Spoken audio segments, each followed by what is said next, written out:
The rain tapped gently against the grand windows of the Lawrence estate, a soft, rhythmic pattering that filled the otherwise silent room. Victor Lawrence stood alone by the glass, hands tucked into the pockets of his tailored slacks, his gaze lost far beyond the perfectly manicured gardens stretching toward the horizon. From the outside, Victor had everything anyone could ever dream of. He was one of the wealthiest men in the nation, a titan of industry, owner of sprawling companies, fleets of luxury cars, and real estate portfolios that stretched across continents. His life, at least on paper, was nothing short of a modern fairy tale. And yet, as he watched the raindrops race down the glass, Victor felt more like a prisoner in his palace. Behind him, the house hummed with hollow life. The chandeliers sparkled, the marble floors gleamed, and the velvet drapes swayed lightly with the air conditioning. But none of it could mask the growing emptiness that gnawed at him from within these gilded walls. His wife, Melissa Lawrence, once a woman full of laughter and warmth, now only smiled when the credit card swipe was involved. She wore jewels the way others wore emotions, cold, polished, and heavy. Their daughter, Chloe, paraded through life like a living advertisement for luxury, her days consumed by perfect selfies and sponsored brand deals. Only Ethan, their quiet, observant son, still seemed to move through the house with a kind of simplicity that Victor remembered from long ago, a time before money had blurred the lines between love and convenience. That evening, they gathered for dinner, an obligatory ritual rather than a cherished tradition. Melissa sat at the head of the table, scrolling through her tablet, barely glancing up as she absent-mindedly forked a bite of her salmon. Chloe giggled over her phone, her manicured fingers flying across the screen. Ethan, seated to Victor's right, was the only one who noticed the weight hanging in the air. "Dad," Ethan asked, his voice low but earnest, "are you okay?" Victor offered a small smile, the kind that didn't quite reach his eyes. "I'm fine, son." But he wasn't, not even close. As he watched his family, the family he had built, provided for and loved, Victor realized something devastating. He was surrounded, yet utterly alone. What tethered them to him? Was it love or just the lifestyle he afforded them? That night, long after the lights in the estate dimmed and the last car pulled into the garage, Victor sat in his study, staring at the flickering fireplace. His mind churned with questions that had no easy answers. If the wealth vanished tomorrow, would Melissa still hold his hand? Would Chloe still call him Daddy with affection? Or would they scatter like leaves caught in a sudden, bitter wind? He needed to know. Without hesitation, Victor reached for his phone and dialed the private number of his trusted personal assistant. "Jason." His voice was steady, but something dangerous simmered beneath. "Yes, sir," Jason answered immediately as always. "I want you to liquidate all visible assets," Victor said, his words measured and deliberate. "Transfer the funds into private accounts, inaccessible for now. Inform the staff that the businesses are temporarily closed. Freeze all family accounts, except a small one under my name. And most importantly," he paused, choosing his next words carefully, "make it look like I've lost everything." There was a stunned silence on the line. Then Jason spoke, his voice tentative. "Sir, are you sure? This will shake your entire household." "That's the point," Victor said, his voice low. "I need to know who they are without the gold." Jason hesitated but ultimately replied, "Understood, sir. I'll get it done." Victor ended the call and leaned back in his chair, exhaling a breath he hadn't realized he was holding.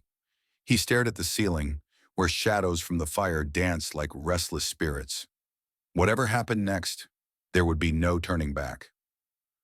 The next morning the storm arrived, not from the skies but within the walls of his own home.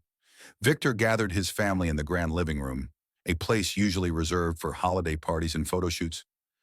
The ornate chandeliers above seemed almost too bright, too cruel in their clarity. Melissa sauntered in wearing a silk robe and diamond earrings, a frown already pulling at her lips. Chloe followed, still tapping away on her phone, barely noticing the gravity in her father's stance. Ethan stood quietly by the doorway, sensing the tension without fully understanding its cause. "What's so important that it couldn't wait until breakfast?" Melissa snapped. Victor took a deep breath, his heart pounding against his ribs. "I have bad news," he said, his voice heavy with carefully crafted sorrow. I've lost everything. Melissa froze. Chloe paused mid-swipe. What do you mean, lost everything? Melissa barked, her voice sharp and rising. I mean, Victor continued, the businesses collapsed overnight. The banks froze our accounts. We have no more servants, no more staff, no more estate. We must leave. Today. Leave, Chloe shrieked. To where? Some hotel, a penthouse. Victor shook his head solemnly. The only property left is my father's old house in Willow Creek. Melissa gaped at him, horror etched deep into her features. Willow Creek? That, that village? She sputtered, as if the words themselves were toxic. Chloe threw her hands up. God forbid! Me? Chloe Lawrence? Living in some dusty village? Only Ethan remained composed. He stepped forward, his voice steady. Are you serious, Dad? Victor nodded. I am. There was a beat of silence so profound that Victor could hear the rain still trickling against the window panes. Then Melissa exploded. You useless man, she screamed. How could you let this happen? How can you call yourself a husband, a provider, a father? Victor didn't respond. He had expected this, yet the sting of her words still found its mark. He turned away, his shoulders heavy, but not from defeat, from the burden of truth he could no longer ignore. As he walked toward the staircase, a soft voice called after him. Dad, Ethan said, following him. Don't worry, everything's going to be okay. Victor paused on the steps, his hand tightening on the banister. He turned slightly and looked at his son, looked at him, and saw something there he hadn't seen in a long time. Faith, loyalty, love. A small, broken smile touched Victor's lips. He reached out and ruffled Ethan's hair, an old gesture from a time when the world had been simpler.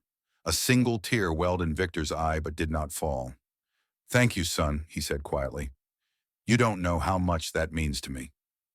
Behind them, Melissa's curses continued to fill the hallways, Chloe's sobs rising like a siren's wail. But Victor tuned it all out. The real journey was only just beginning, and this time he would walk it with open eyes. By sunset, the Lawrence mansion, once filled with chatter, clinking glasses, and the soft echo of classical piano through the halls, had fallen into a peculiar silence. Victor stood in the foyer, gazing up at the grand chandelier that had cost more than some families' entire annual income. He remembered the day he had it imported from Italy, the way Melissa had gasped in awe, the sparkle in Chloe's eyes as she snapped her first photo with it as the backdrop.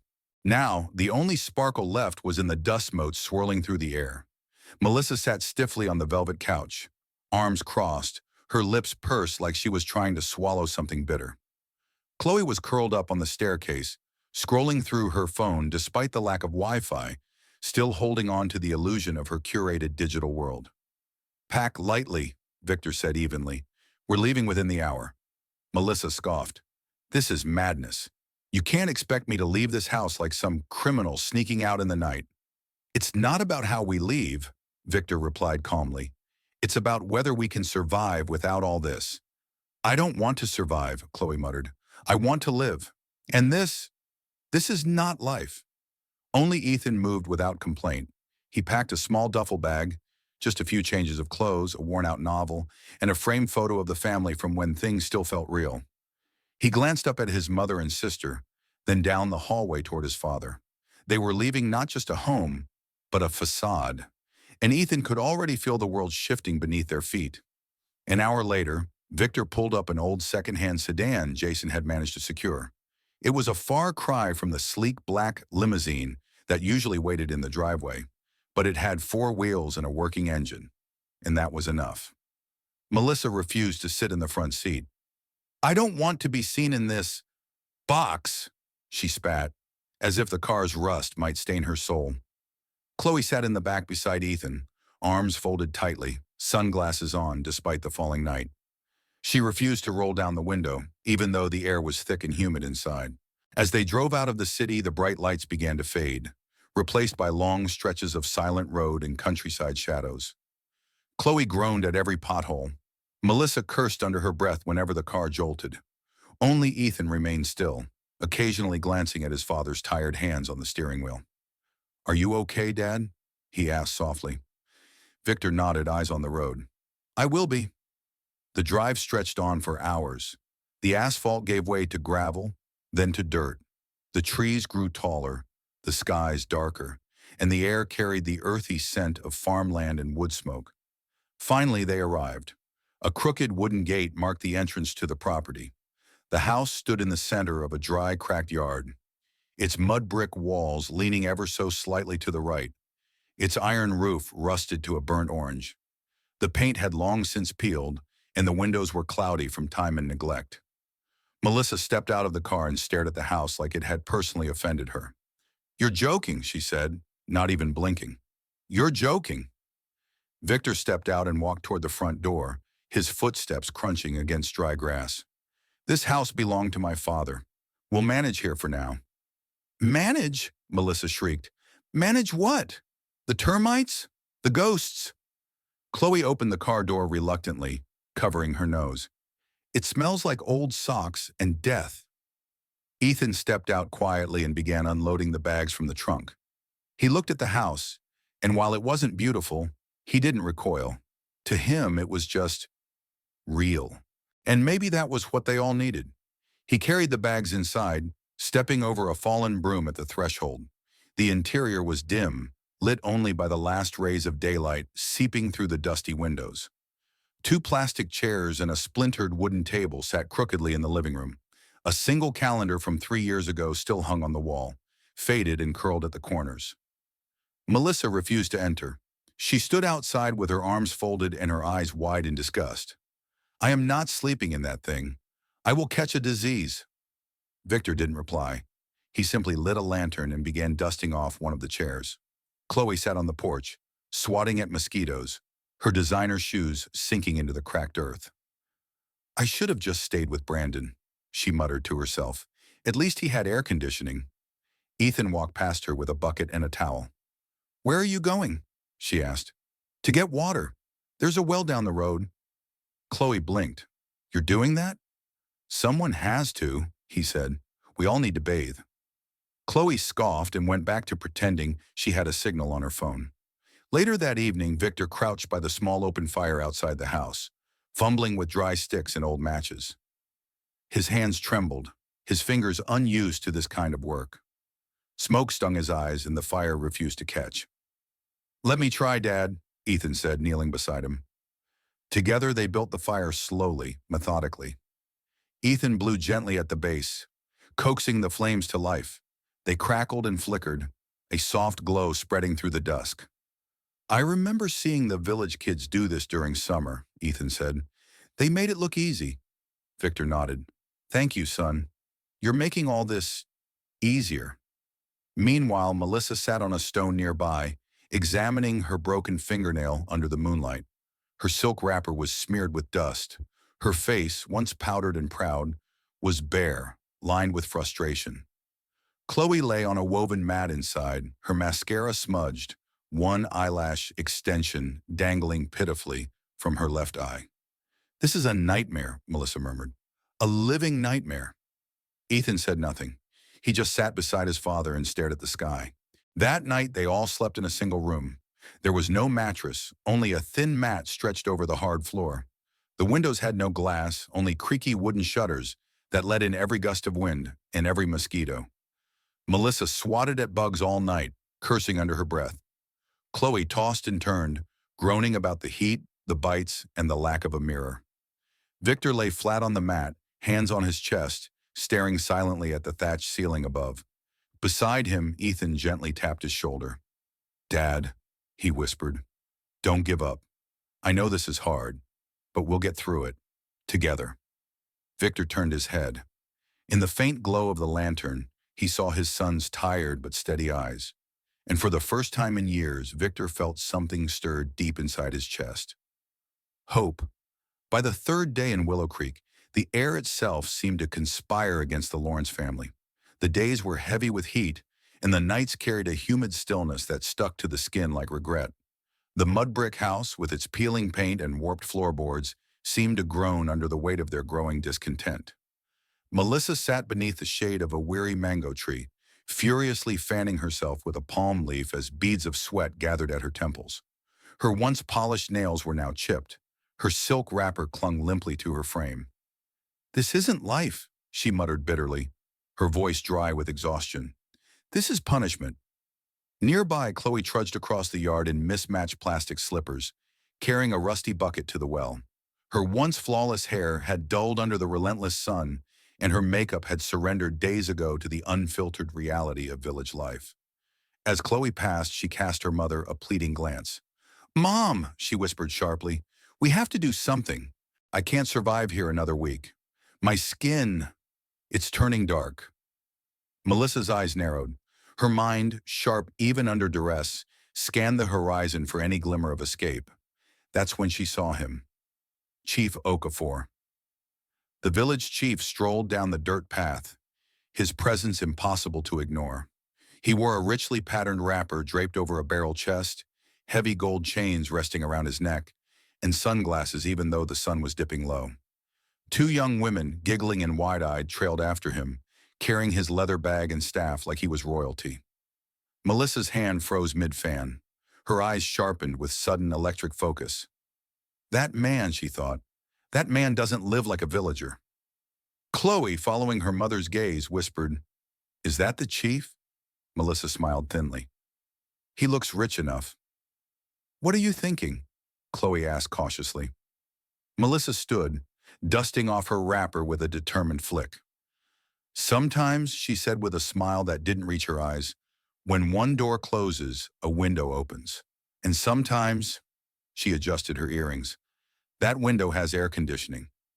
Without another word, she glided across the compound, every step calculated, every sway of her hips deliberate. Under the shade of a small thatched canopy where the chief rested, Melissa approached, bowing slightly in the village manner. "Good evening, sir," she said sweetly, her voice softer than a summer breeze. Chief Okafor's thick lips stretched into a wide grin. His gold chain glinted as he leaned forward. "Well, well, you're not from here, are you?" "No, sir," Melissa replied, lowering her gaze modestly. "My husband, he lost everything. We had to move here from the city. Life has been hard." Chief Okafor chuckled, his deep belly laugh vibrating the ground beneath them. "A fine woman like you shouldn't suffer," he said grandly, snapping his fingers. A young boy darted over to bring Melissa a chilled malt drink. As she sipped from the cold bottle, feeling the bubbles sting her dry throat, Melissa smiled demurely. Inside, her mind raced. This man had wealth, power, influence. Maybe not the refined kind she had been accustomed to, but in this village, power was power. And Melissa Lawrence knew how to read the winds of power better than most. Meanwhile, back at the fields, Victor and Ethan toiled under the punishing sun. The soil was stubborn and dry, resisting every swing of their hoes. Blisters bloomed on Victor's hands, but he said nothing. He pushed through the pain with the grim determination of a man fighting not just for survival, but for clarity. At his side, Ethan wiped the sweat from his brow and said, "We can plant cassava here, Dad, and maize on the east side where it's flatter." Victor smiled, pride piercing through his fatigue. "Smart thinking, son. You're learning fast." It was hard work, brutal, humbling, but strangely, it felt honest. Something Victor had not felt in his old life, surrounded by sycophants and socialites. By the time father and son returned home, the sun had begun to dip behind the hills, casting the village in long, tired shadows.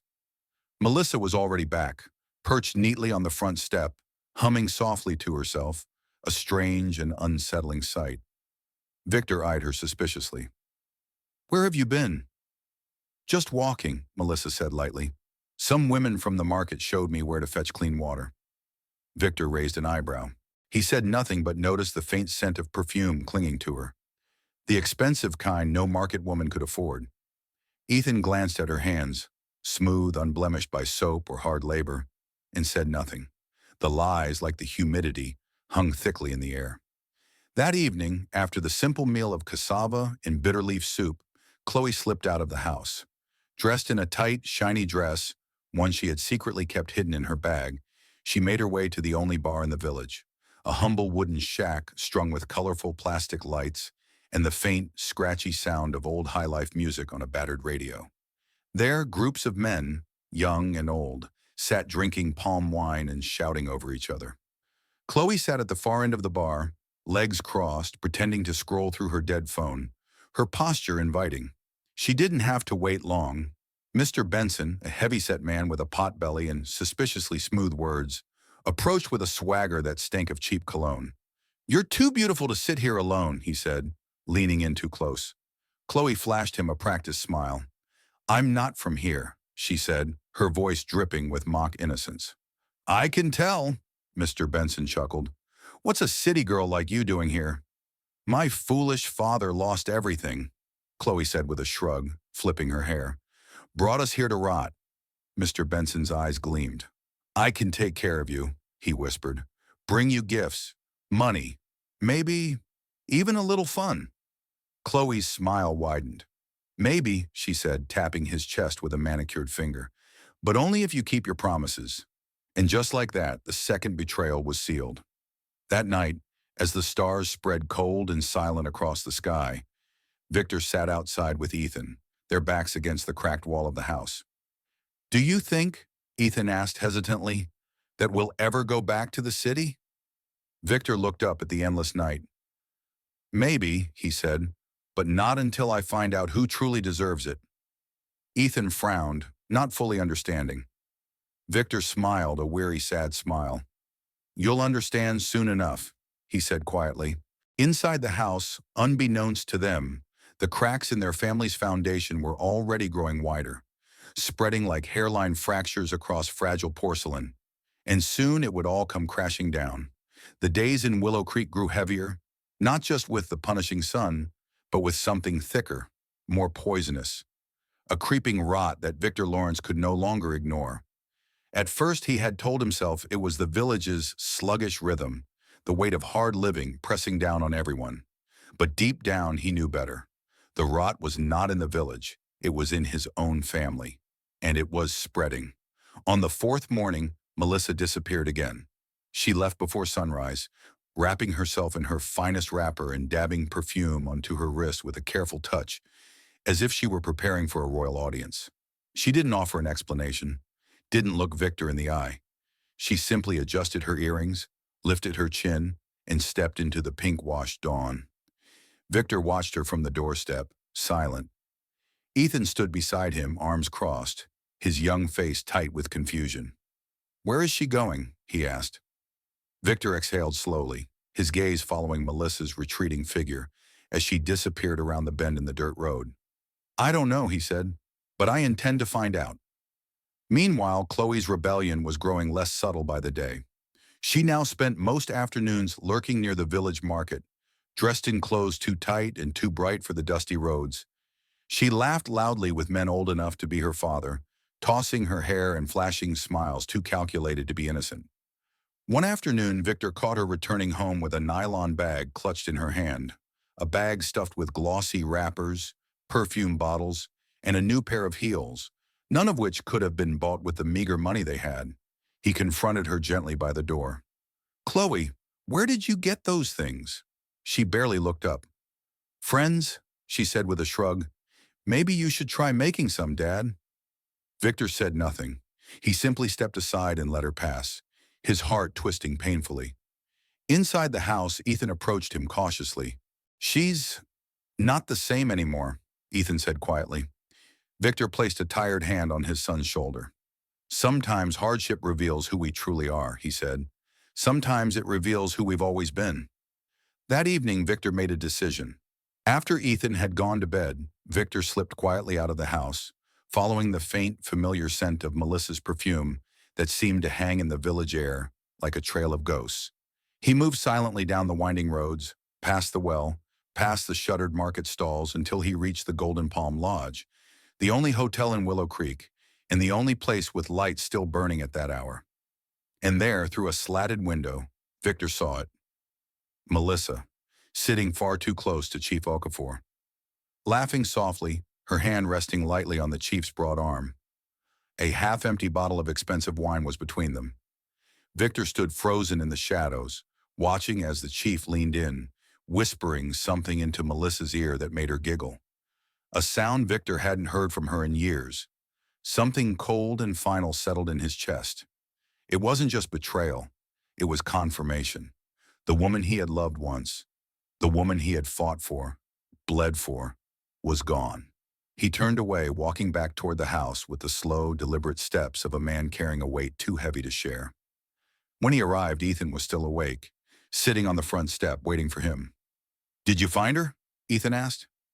Victor met his son's gaze, a gaze so clear, so painfully honest. "Yes," he said quietly. "I found everything I needed to know." They sat in silence for a long while, the night air thick around them. Finally, Victor spoke again, his voice low and steady. "We won't stay here much longer, son. Just a little more time, a little more truth." Ethan nodded, trusting him without question. The next day, the cracks in the facade widened. It began when a woman from the village, Ejoma, one of Chief Okafor's wives, stormed into the center of the market, voice raised like a battle horn. "Shameless witch," she shouted, "coming from the city to steal our husbands." Within minutes, the whole market buzzed with whispers, and Melissa Lawrence's name was on every tongue. Victor heard it all as he returned from the fields, carrying a sack of cassava over his shoulder. He didn't flinch. He didn't argue. He simply walked past the gossiping crowd, head high, knowing the truth needed no defense. At home, Melissa waited, arms crossed, her face a mixture of defiance and fear. "So you heard," she said flatly. Victor dropped the sack by the door. "I heard," he said. "And what?" she snapped. "You want to lecture me? You who dragged us to this hellhole?" Victor's eyes softened, almost pitying. "You chose your path, Melissa. You walked it freely," she scoffed. "You're just bitter because no one wants a broken man." Victor shook his head slowly. "No, Melissa. I'm broken, yes, but not by poverty, by betrayal." The words hung in the air like smoke. For once, Melissa said nothing. She turned and fled into the house, slamming the door behind her. Victor remained standing on the steps, the weight in his chest heavier than the sack of cassava at his feet. Meanwhile, Chloe's downfall was unfolding as well. Later that evening, a woman stormed into their compound, Mrs. Benson, the wife of the married man Chloe had been flirting with. A fierce confrontation erupted, loud and vicious, as Mrs. Benson hurled accusations while Chloe, with astonishing coldness, mocked and insulted her. Victor stood at the edge of the compound, listening, his heart breaking anew. When Mrs. Benson finally left, tears streaming down her face, Victor called softly to his daughter. "Chloe," he said. She turned, rolling her eyes. "I heard everything," he said quietly. "So what?" she snapped. "You're the reason we're even in this dump." "Maybe," Victor said, "but that doesn't excuse what you're becoming." Chloe laughed, a hard, brittle sound. "Save your speeches, Dad. You're nobody now. I'll do what I have to do to survive." She spun on her heel and disappeared into the house, leaving Victor standing alone under the darkening sky. That night, Victor sat by the dying fire, Ethan beside him, their faces lit by the faint orange glow. "Dad," Ethan said, his voice barely a whisper, "are you still going to save them?" Victor stared into the flames, seeing not fire, but all the pieces of the life he had tried to build. "No," he said finally. "Some people don't want to save."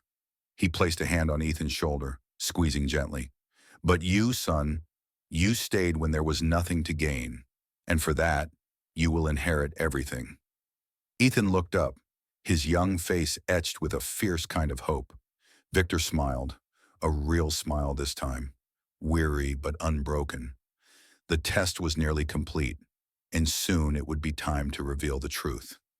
Not just to them, but to the world. The morning sun broke over Willow Creek with a gentle indifference, painting the crumbling rooftops in soft gold, as if mocking the struggles unfolding beneath its light. Victor Lawrence stood by the broken front step of the mud brick house, his worn bag slung over one shoulder.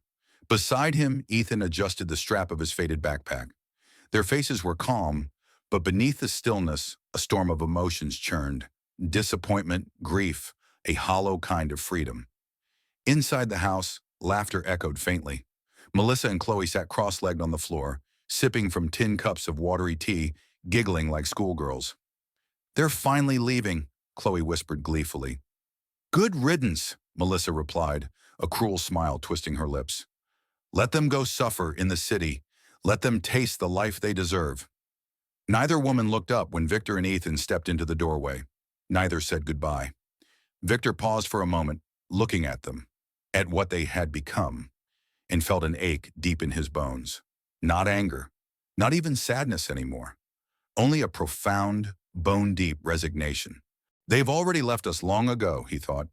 Without a word, he turned and walked down the dusty path, Ethan following close behind. The house, once a place of dreams, even in its brokenness, grew smaller and smaller behind them, swallowed by distance, by memory, by the inevitability of their own rising. They didn't look back. Not once. The village motor park was little more than a cluster of battered minibuses and weather-beaten stalls selling roasted corn and sachets of water. Flies buzzed lazily in the warm air. Victor and Ethan boarded a creaky old bus headed toward the city, paying the fare with the last crumpled bills Victor kept tucked in his pocket. As the engine coughed to life and the bus lurched forward, Ethan turned to his father. "Dad," he asked hesitantly, "what now?" Victor's lips curved into the faintest shadow of a smile. "Now, son," he said, "we start again. But this time, on our terms." Ethan nodded, trusting him without hesitation. He always had. The journey back to the city was long and bumpy. Hours passed in a blur of fields, rivers, and lonely roads. Yet for the first time in weeks, Victor felt something begin to lift from his shoulders, a weight he hadn't realized he was still carrying. When the bus finally wheezed to a halt at the edge of the sprawling metropolis, the difference was immediate. The city pulsed with life, cars honking impatiently, street vendors shouting their wares, people moving with a purpose that the village had long forgotten. Ethan looked around, eyes wide with awe and uncertainty. "Where are we going?" he asked. Victor smiled, reaching into his pocket and pulling out a small black remote. "To our real home," he said simply. He pressed the button, and across the street, an imposing electronic gate slowly slid open, revealing a mansion that seemed carved from a different world. Polished marble, sweeping arches, manicured gardens, and fountains that caught the afternoon sun like scattered diamonds. Ethan gasped. "Dad, is this—" Victor placed a hand on his son's shoulder, pride and relief radiating from him like a sunrise breaking through heavy clouds. "Yes," he said, "this is ours." Inside the mansion, the air was cool, scented with fresh-cut flowers and the faint trace of sandalwood. Every surface gleamed, every corner whispered of quiet wealth, wealth not flaunted, but lived. Victor led Ethan through the grand foyer, past the sweeping staircase, into a spacious living room lined with leather sofas and original artwork. For a long moment, they simply stood there, drinking in the impossible contrast to the life they had just left behind. Ethan turned to his father, confusion and wonder mingling in his young face. "I thought we were poor," he said. Victor knelt to his level, meeting his son's gaze. "No, Ethan, we were never truly poor.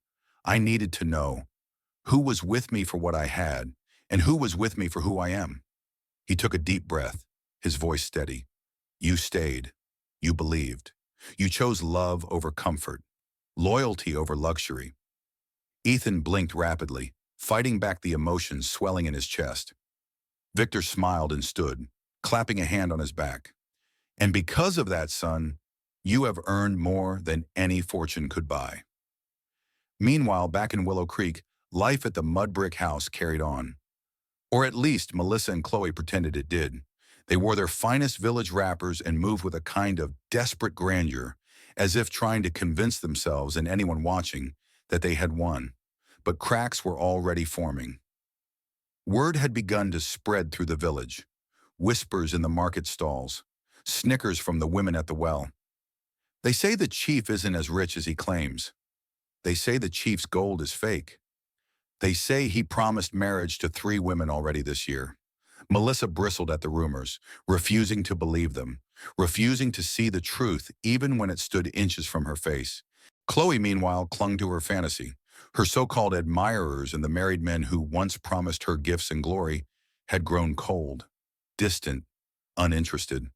Their eyes now turned to the next new girl, the next naive hope. What was once exciting had curdled into something cheap and bitter. But neither Melissa nor Chloe dared to admit the truth aloud. Instead, they doubled down on their dreams. "I'm going to be a queen," Melissa whispered fiercely to herself one evening, staring out at the dying sunset. "And I'll marry into real money soon," Chloe said, though even she didn't believe it anymore. They clung to lies like children clinging to a burning raft, refusing to see the water rising all around them. Back in the city, Victor sat in his new home's office, a room lined with dark mahogany and floor-to-ceiling bookshelves, reviewing plans. He had already contacted a lawyer. The assets, long hidden, were ready to be reactivated. His companies, temporarily closed, had been running quietly under his trusted assistant's care. Stocks, properties, partnerships, all intact, all waiting for his return. This time, he would not squander it. This time, he would build a life rooted in value, not vanity, and Ethan would stand at his side. Together, they would rise, not on shallow foundations of luxury, but on the bedrock of hard lessons learned. As night fell across the city, Victor stepped onto the balcony of his mansion, Ethan beside him. Below, the garden stretched wide and lush, lit by soft golden lights. Above, the stars blinked against a velvet sky, distant but watchful. Victor put an arm around his son's shoulders. "Tomorrow," he said softly, "we start building something real, something lasting." Ethan nodded, leaning into his father's side. Together they stood there in silence, watching the city lights shimmer like promises waiting to be claimed. And for the first time in a long time, Victor Lawrence felt at peace. He had lost much, but what he had gained was beyond price. The days in Willow Creek dragged on, each heavier than the last. Melissa and Chloe moved about the crumbling compound like ghosts clinging to a dream that was slipping through their fingers. The village buzzed with whispers. First about the chief, then about the Lawrences themselves. The once hopeful murmurs that Melissa clung to, promises of palaces and titles, had grown thin, brittle. Every time she walked through the market, heads turned, not with admiration, but with barely concealed laughter. The chief, it turned out, was no king in waiting. He wasn't even particularly wealthy. The gold chains he flaunted were plated brass. The promises he made were as empty as the beer bottles he left behind at the Golden Palm Lodge. Melissa had sold her dignity for a fantasy, and now even the fantasy had packed its bags and left town. Chief Okafor had moved on to a younger woman, barely out of secondary school. When Melissa confronted him one afternoon under the old baobab tree, he laughed in her face. "You thought you could become queen," he scoffed, loud enough for the gathering villagers to hear. "You? A city beggar abandoned by your husband?" Melissa slapped him across the cheek with all the rage of a woman watching her last illusion crumble. But he only laughed harder, shaking his head as he sauntered away, leaving her standing there, shaking with humiliation. The villagers gathered around the marketplace didn't even pretend to look away. They stared, some with pity, most with contempt. At home, Chloe faced her downfall. The married men who once courted her with sweet words and stolen gifts had vanished. Rumors had begun to spread, not just about her relationships, but about the fights, the shame, the desperation. Mrs. Benson, the woman Chloe had mocked so viciously, was no longer silent. She had gone from house to house, recounting every detail, every insult, every betrayal. Soon, no man in Willow Creek dared to approach Chloe, not even the most reckless ones. In the small village world, reputations moved fast, and hers was ruined beyond repair. The young men jeered when she passed. The old women clucked their tongues and crossed themselves. Even children whispered cruel jokes behind her back. Chloe, once the glittering princess of social media likes and designer shoes, was now a pariah with nowhere to hide. The shiny clothes she had clung to now hung limp on her frame. The makeup, once thick and bright, only emphasized the hollowness in her eyes. One evening, as the sun bled into the horizon, Melissa sat on the crumbling step outside the house, staring blankly at the dust curling up from the road. Chloe sat beside her, knees pulled up to her chest, silent. For once there were no arguments, no delusions, no false promises, only silence. The heavy, suffocating kind that settles when there's nothing left to say. "Do you think," Chloe began, then stopped, swallowing hard. "Do you think Daddy and Ethan are okay?" Melissa didn't answer right away. She just stared ahead, watching the last rays of light disappear behind the hills. "I don't know," she said finally, her voice hoarse. Maybe, maybe they're better off without us." For the first time, the words didn't taste like defiance. They tasted like truth. The very next morning, a storm came. Not of rain, but of revelation. A young man named Kalechi, who worked at the city courier office, arrived in the village with a stack of newspapers under his arm. He went from compound to compound, distributing the latest news from the city. One newspaper landed on Melissa's front step, carried by a curious neighbor boy who grinned mischievously as he dropped it at her feet. Chloe picked it up lazily, unfolding the pages, until her eyes caught something that made her freeze. "Daddy," she whispered. Melissa looked over sharply. There, in bold letters above a glossy photo, was the headline, "Victor Lawrence, from tragedy to triumph, the billionaire's quiet return to power." The photo showed Victor standing proudly in front of a massive mansion, with Ethan by his side. Both were dressed impeccably, both smiling, genuinely. The article detailed Victor's journey, how he had deliberately withdrawn from public life to test his family's loyalty, how he had orchestrated a temporary collapse of his companies while secretly securing even greater assets, how he had now returned, wealthier and stronger than ever, with plans to launch a major philanthropic foundation. Melissa's hands trembled as she read, her eyes scanning the words desperately, as if willing them to change. But they didn't. Every line, every paragraph, was a dagger twisting deeper into the hollow shell where her pride used to be. Chloe covered her mouth with both hands, her face pale as ash. They're not suffering," she croaked. "They're thriving." The reality hit Melissa like a blow. All the betrayal, all the insults, all the laughing, the scheming, the selfishness. And for what? They had abandoned the very man who had built their life with his bare hands. They had traded gold for dust, loyalty for vanity. Tears blurred the words on the page. For the first time in years, Melissa Lawrence, proud, cunning, calculating Melissa, felt something deeper than humiliation. She felt remorseful. Bone deep, soul deep, real. That night, mother and daughter sat silently by the dying fire outside their broken house.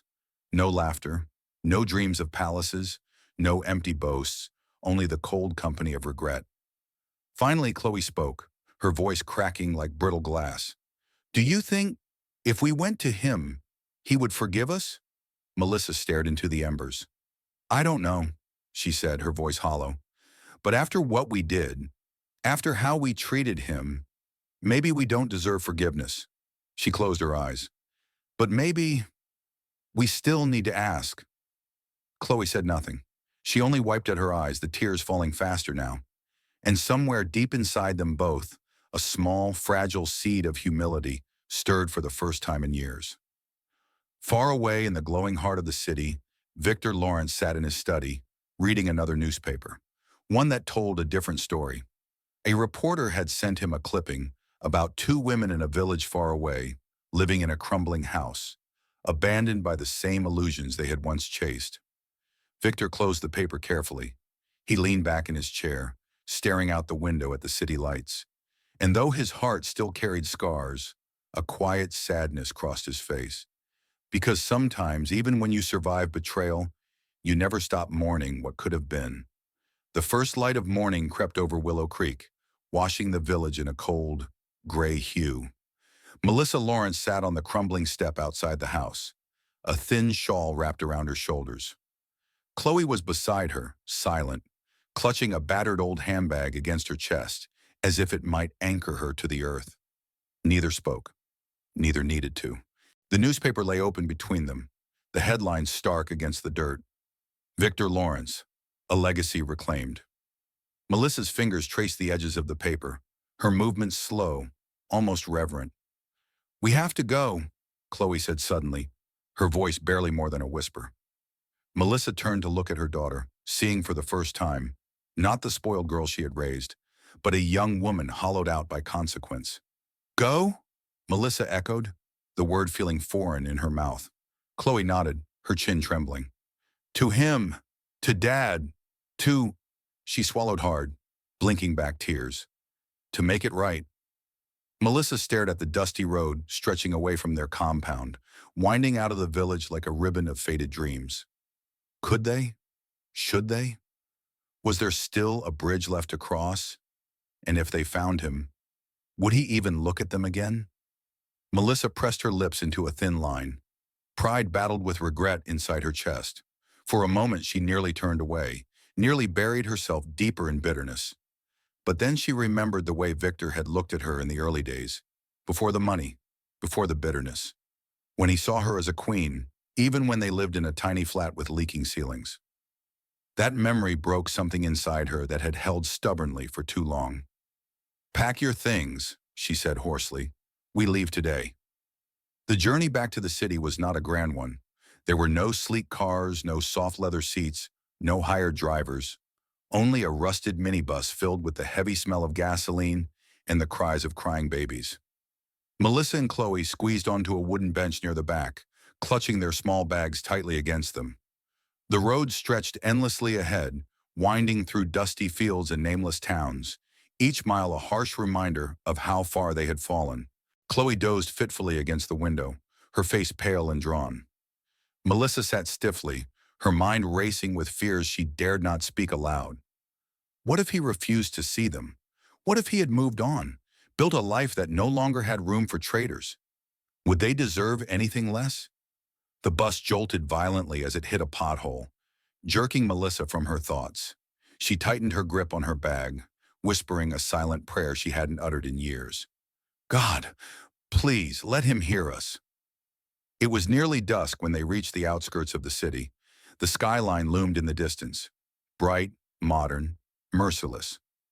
Melissa and Chloe stepped down from the bus, blinking against the sharp city air, feeling small and raw and terribly, terribly out of place. They stood for a long moment, bags clutched to their sides, staring down the bustling street. "Where do we go?" Chloe asked, her voice shaking. Melissa hesitated. Then, reaching into her blouse, she pulled out the worn newspaper clipping. On the back, scribbled hastily by Kalechi, the courier boy, was an address. "The mansion," Melissa said quietly. "He lives there now." Chloe bit her lip, nodding. They hailed a rickety taxi, offering the driver crumpled bills they had scraped together. The man looked at them doubtfully but waved them inside. The drive through the city felt like traveling through a dream. Towering buildings, neon lights, sleek cars. They passed like ghosts through a world they had once belonged to, but had long since abandoned. Finally, the taxi slowed in front of a massive wrought iron gate. Beyond it, set back among lush gardens and glowing fountains, stood the mansion. It was even grander than the photographs had shown. An edifice of grace and quiet power, untouched by the grime of the outside world. Melissa's mouth went dry. Chloe clutched her mother's hand without speaking. They climbed out of the taxi, hearts pounding, as the gate loomed before them. Inside the house, Victor Lawrence sat in his study, flipping through a stack of architectural plans. Ethan sat nearby, sketching something intently in a notebook, plans for the community center they were building together. It was a new life, built on new values. A knock echoed sharply through the hall. Victor looked up, frowning slightly. "Sir," came the voice of the housekeeper through the intercom, "there are 2 women at the gate. They say they know you." Victor's hand stilled on the paper. He closed his eyes for a long moment, gathering himself. Then he stood. "Open the gate," he said quietly. "Let's see what they have to say." The iron gates swung open slowly, revealing Melissa and Chloe standing on the driveway. They looked small against the grandeur of the estate, small, lost, and broken. Victor approached with steady, measured steps. He wore a simple gray suit, no jewelry, no ostentation, only quiet authority. Chloe took a hesitant step forward. "Papa," she whispered, her voice cracking. Victor said nothing. Melissa stepped forward too, her body trembling, her voice raw. "Victor," she said, we came to apologize." The words broke something open inside her, spilling out in a rush. "We were wrong," she said, tears streaming freely now. "We abandoned you when you needed us most. We mocked you. We betrayed everything you built for us. And we We have no excuse. Chloe sobbed openly, falling to her knees on the driveway. Melissa knelt beside her, both of them bowing their heads low. We're not here to ask for your money, Melissa continued, her voice trembling. We're not here to ask for comfort. We're only here to ask, she swallowed hard, to ask for your forgiveness. Victor stood in silence, the setting sun casting long shadows across the marble drive. For a long moment, the only sounds were Chloe's soft sobs and the distant murmurs of the city beyond. Finally, Victor spoke, his voice low, heavy. I gave everything, he said. Not just money, my heart, my trust, my dreams. Melissa sobbed harder, nodding desperately. I know, she choked. I know. Victor's eyes shone, not with anger, but with something older, deeper, grief. I don't hate you, he said. Melissa and Chloe both froze, stunned.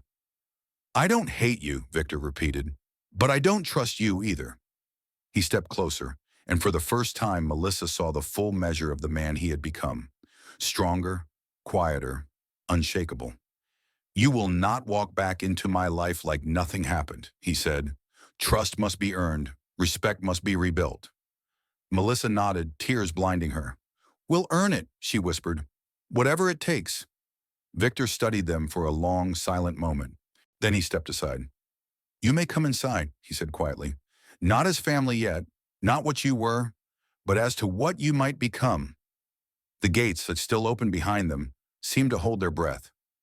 Melissa and Chloe rose slowly, wiping their faces, hope flickering to life in their hollowed-out hearts.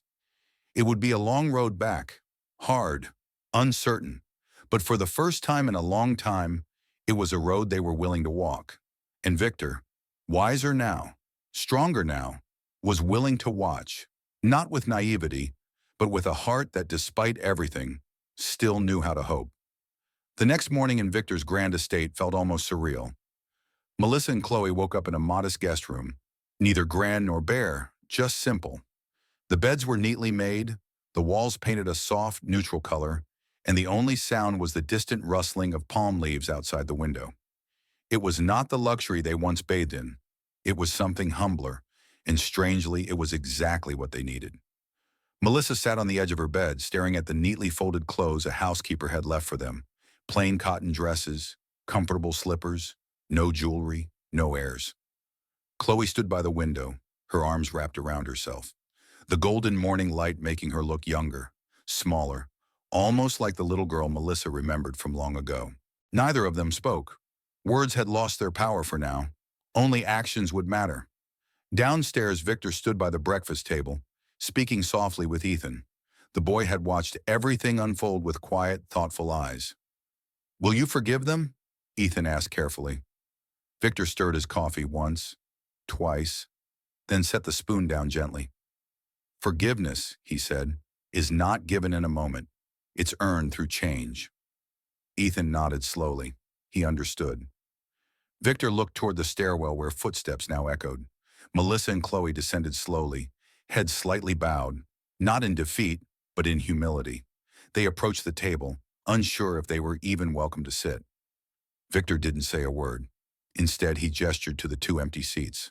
Melissa swallowed hard and sat. Chloe followed. The breakfast was simple: eggs, bread, and black coffee. No lavish spreads, no gourmet delicacies.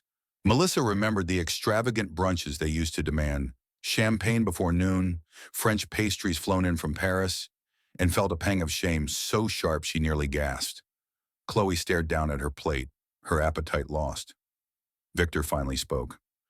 If you want to stay here, he said calmly, you must contribute. Melissa lifted her eyes. Anything, she whispered. He nodded once.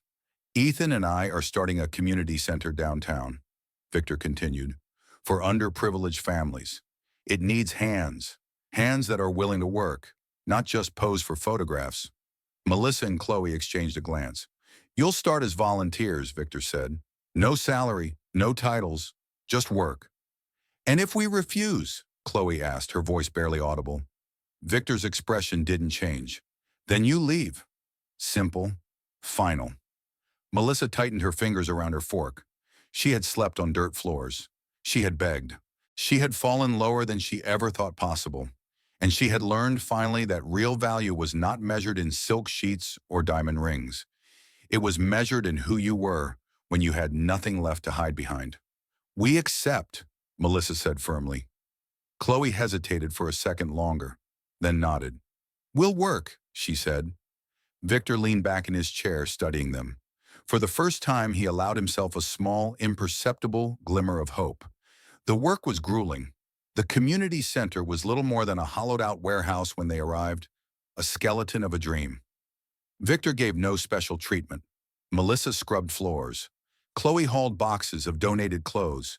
They painted walls, sorted canned goods, and cleaned filthy bathrooms. At first, Chloe gagged at the smells, her nails broken, her arms aching.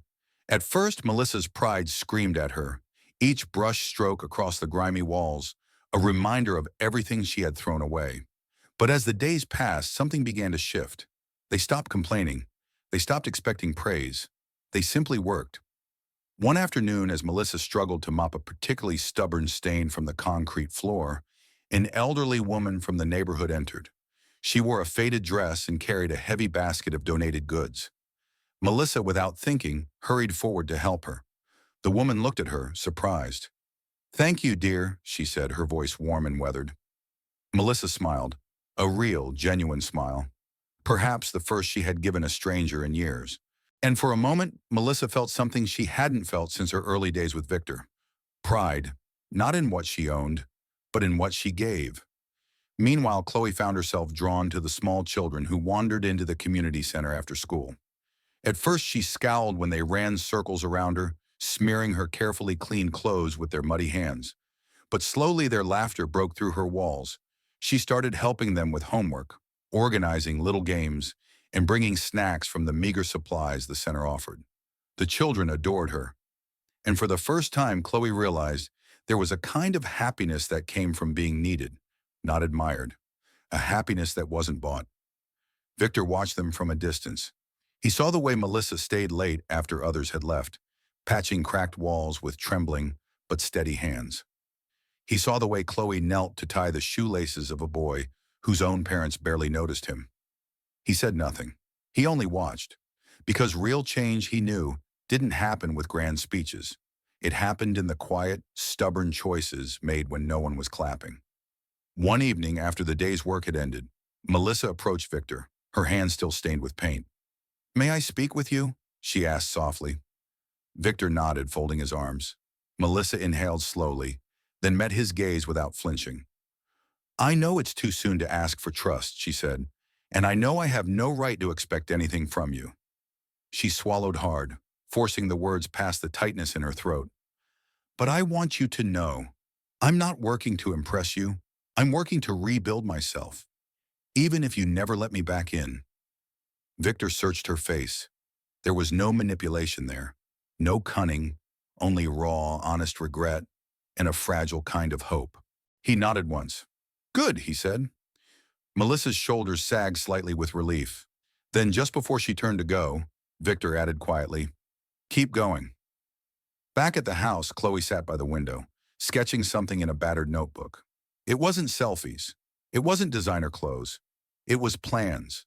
Simple designs for murals she wanted to paint at the community center, ones filled with color and hope for the children who had so little. As Victor passed her in the hallway, he paused briefly. "You're good at that," he said. Chloe flushed with surprise. "Thank you," she whispered. Victor nodded and moved on, but that one sentence stayed with her long into the night. The road back to trust was long. There were no shortcuts. Melissa and Chloe would stumble again. There would be days when shame clawed at them, when doubt whispered cruelly in their ears. But they had made a choice, to work, to give, to change. And Victor, battered but wiser, would walk that path nearby, not out of blind forgiveness, but out of cautious hope. Because redemption, like healing, is slow, painfully slow. But if tended carefully, patiently, it grows into something stronger than the shattered thing it once replaced. Weeks passed. The once hollowed-out warehouse had begun to transform into a vibrant center of hope. Walls once stained and cracked were now splashed with bright murals. Shelves stood filled with books, canned goods and donated supplies. Children ran through the halls with laughter that echoed against the freshly painted walls. Melissa and Chloe worked tirelessly, no longer out of guilt, no longer out of obligation, but out of something deeper, the quiet, stubborn wish to become worthy again. Victor watched it all from a distance, weighing every action, every choice. He knew that redemption wasn't just about surviving shame, it was about rising beyond it. And now it was time for the final test. One Friday afternoon, as the sun hung low and heavy over the city, Victor gathered Melissa and Chloe in the modest office of the community center. They stood side by side, their clothes dusty, their hair damp with sweat but their backs straight. They were no longer the same women who had come begging at his gate. Victor sat behind the desk, his hands folded, his expression unreadable. "I have a decision to make," he said quietly. Melissa swallowed hard. Chloe clutched her hands in front of her fingers twisting nervously. Victor reached into a drawer and pulled out a plain manila envelope. He slid it across the desk toward them. "Inside," he said, "is a deed." Melissa blinked, confused. Chloe leaned closer, her heart pounding. "It's the deed to a small property," Victor continued. "A house, nothing grand, but enough to start over properly. A place of your own?" The room seemed to tilt slightly around them. "You've worked hard here," Victor said. "You've shown change, growth, humility." He paused, letting the weight of his words settle. "But now the real question, will you stay true to yourselves even when temptation rears its head?" Melissa's chest tightened. Chloe bit her lip. Victor leaned back in his chair. "There's one condition," he said. Melissa nodded slowly, ready for anything. "You will not receive this house today," Victor said calmly. "You will not receive it tomorrow." Chloe's brow furrowed. "Then when?"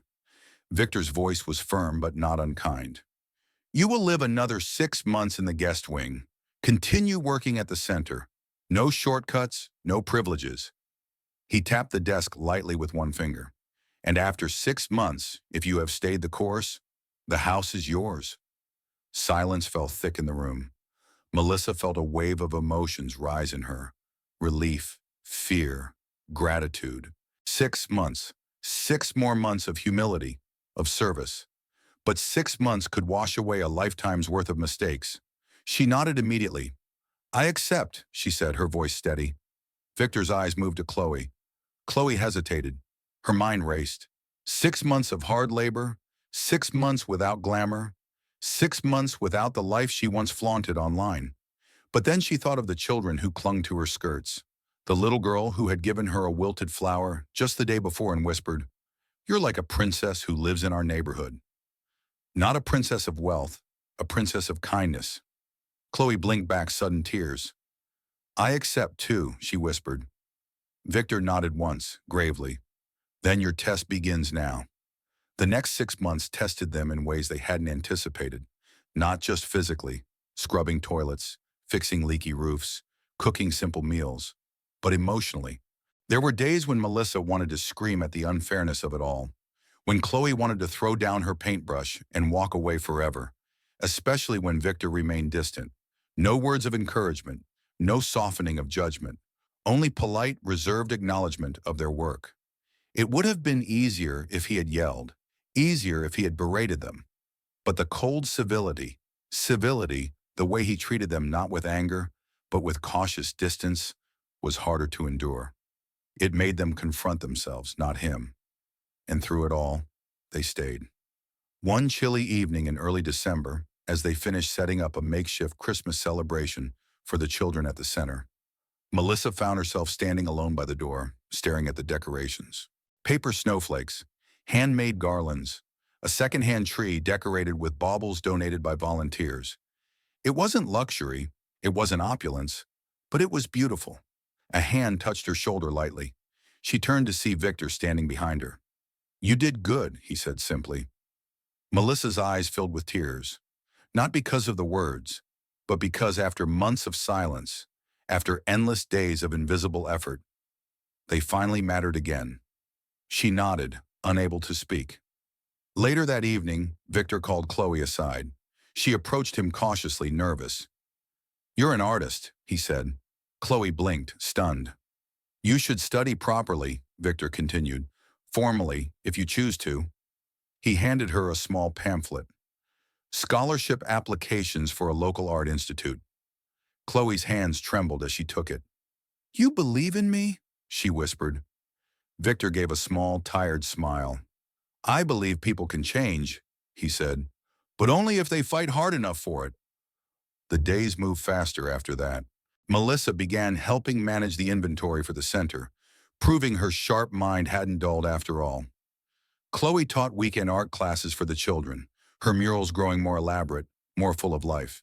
The two women, once lost in vanity, now anchored themselves in something solid, something real. Finally, the 6 months came to an end. Victor called them into the office once more. This time there was no tension, only a quiet, steady anticipation. He stood before them holding 2 sets of keys. Congratulations, he said, his voice warm. You've earned it. He handed Melissa the keys to the modest house he had promised. No mansions, no chauffeurs, just a sturdy roof and a chance. Melissa took the keys with shaking hands, tears spilling freely. Chloe hugged her mother tightly, both of them laughing and crying at once. Victor watched them, his heart swelling, not with pride for them, but with relief for himself, because despite everything, he had not given up on hope, and neither had they. Outside, the first spring rain began to fall, soft and cleansing. Melissa looked up at the sky, feeling the drops on her face.